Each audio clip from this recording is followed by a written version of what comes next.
Camera? Yeah, if you can do the camera, is better. Okay. Thank you. I read my questions. Okay.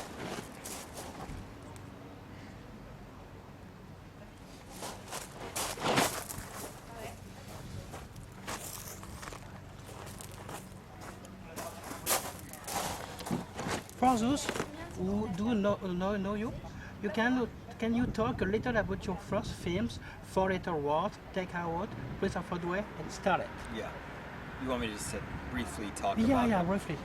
Some words. Yeah, Four-Letter Words is a film that I actually haven't even watched in 15 years, so I need to remaster it. It was my only film that I actually shot on film, 35mm film, and it's a very young movie. It's more about my personal experiences growing up in the suburbs of outside of New York.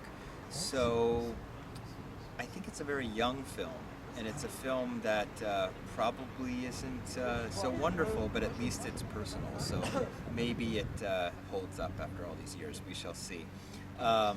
My other films all fall into sort of the same wheelhouse. You have Take Out, which I co-directed, and it's about with Shi Ching-zo, and she produced Tangerine.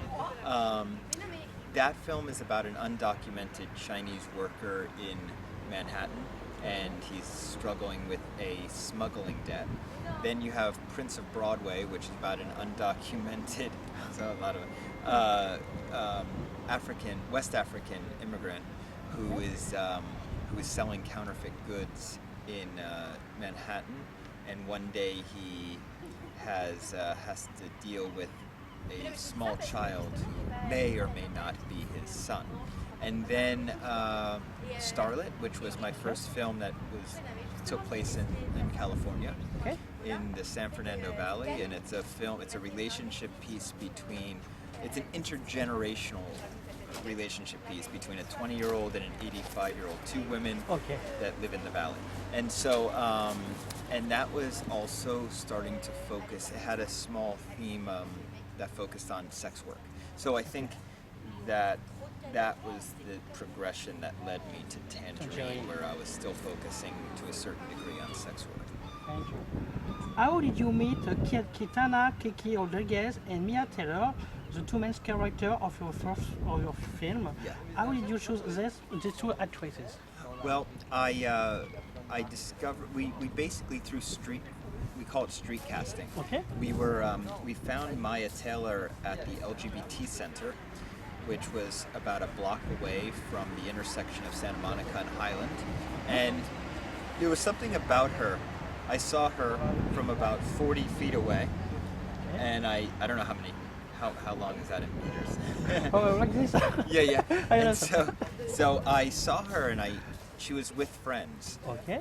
But she was the one who stood out. She was the one who had this aura that I knew was something that I had to talk with her because she had that quality.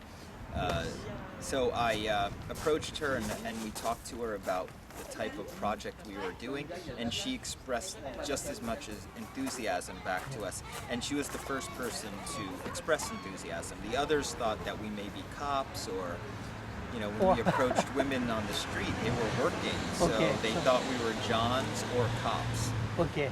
And it was hard to get any headway with them. But Maya, who was at the LGBT Center, basically on a nice Sunday afternoon, just hanging out, it was more casual and we had time to talk. And she was the one who introduced us to Kiki. And so when I saw the two of them together a couple of weeks down the line, I just knew that they would be our leads. And then we had to write the script for them. Tangerine is your first movie, and the first to be shown at the Deauville American Festival for competition. Yes. Yesterday it was clearly acclaimed. What do you think about this festival in the French audience? Well, I have to say that, ever since I can remember, this has been a destination that I've wanted to get to. Deauville, it's very important, extremely important for American film to play here, because it will determine your life in France and even in Europe. Europe, yes, Yeah, of course. So it is very prestigious, and it's something that should be taken very seriously. Yes. But still you try to stay casual, you try to stay relaxed. But I realized yesterday after my screening, and I don't even know all the reactions yet, because I mean our distributor said it was positive, but I wasn't 100% sure. I can confirm. I talked with a lot of people about your movie. They like it. They like it also because it's good screenplay. Oh, okay. Because I will go use of iPhone 5S. Yes. New way to turn a movie. Right. It's very interesting. Okay. And if you see on the different websites, Yes. all the movies are good for your movie. Oh, good. So don't worry, the That's- audience will be here, Yeah. and the team will be good. Yeah. Well, I remember. Yesterday after the screening, I went back to the hotel Royal, and I just sat in the back near the pool, not like lounging, but just sitting there with just sitting there having to decompress, because I realized that it was I've never had the opportunity to play one of my films to a French audience before, Yes. and it's a very important thing for me.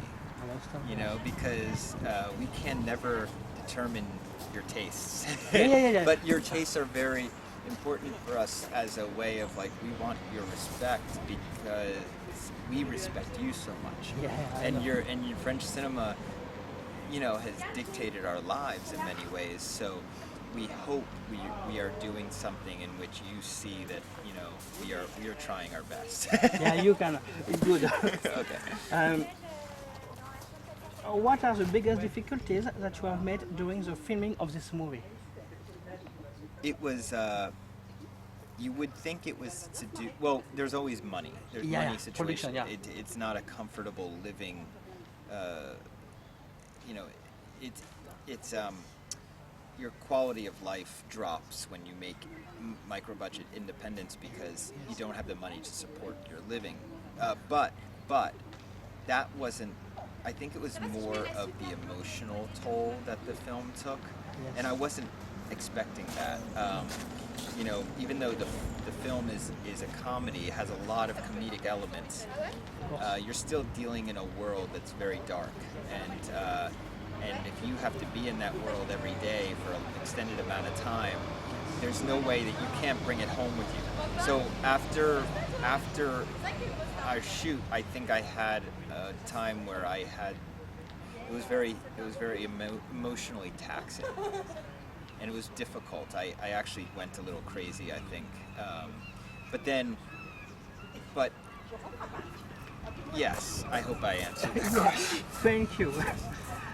During the Sundance Film Festival this year, Tangerine got an excellent review. For you, what is the case of this well-justified success? What is your question? During the Sundance Film Festival this year, Tangerine got an excellent review. Yeah. For you, what are the case of this well-justified success? What is the case of it? Case, yes. Which things for the reviews are very important in your movie? I like your movie, Oh, yes, yeah. but it is European, yes, mind. Right. American maybe don't see the movie as the same thing. Yeah.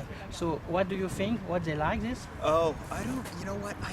I don't know, because quite honestly, I thought the film was going to divide audiences more Yes. than it did, and it didn't.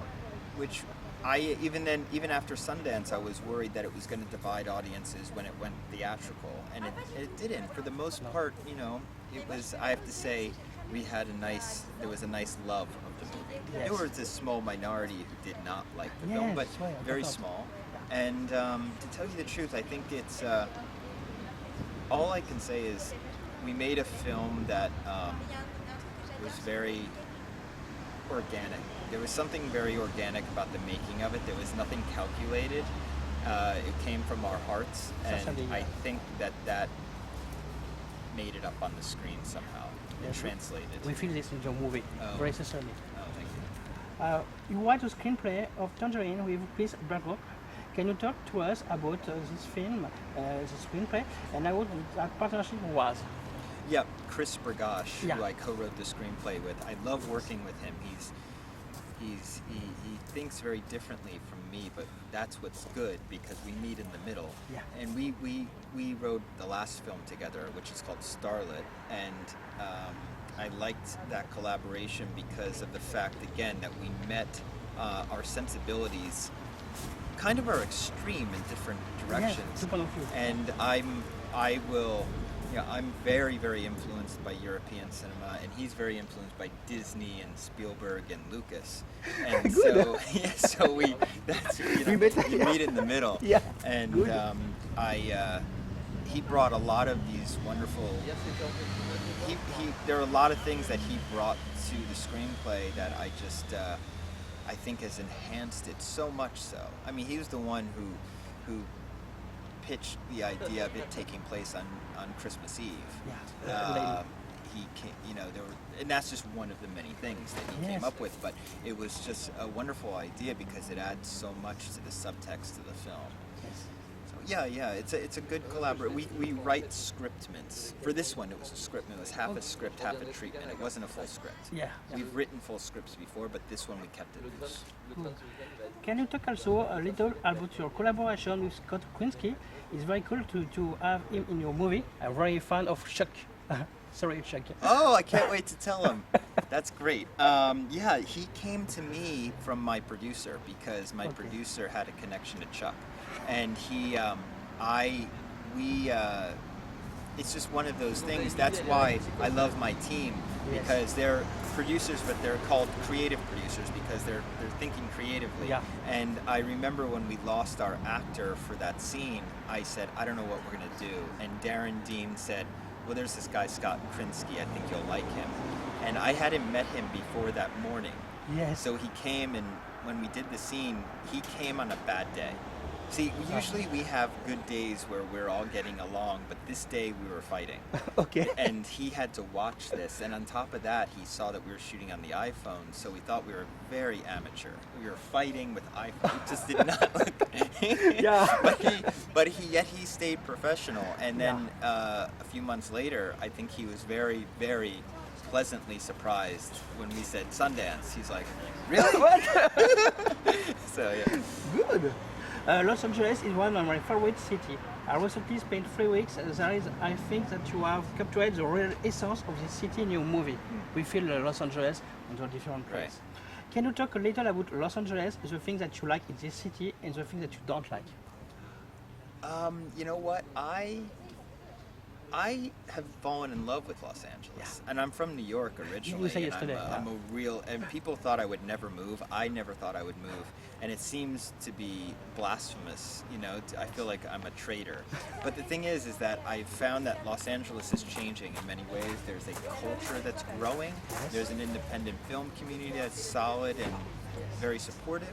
And then on top of that, if you're an independent filmmaker and you are struggling to pay the bills, it's cheaper to live in Los Angeles, and the quality of living is better. And then on top of that, it's a vast city, so there's so much to explore. And if you're interested in, on a sociological point of view, of meeting new people and seeing new communities and new cultural, just differences, it's a great city to be in. It's a melting pot. People talk about New York as a melting pot, but this is like the new melting pot. Yeah. And then I just love to explore the outskirts of LA as well. There's so much in the valleys. There's so much in, so I mean, it's just, there's a wealth of material there. Your movie was shot on an iPhone 5S, yes, as you said yesterday in press conference.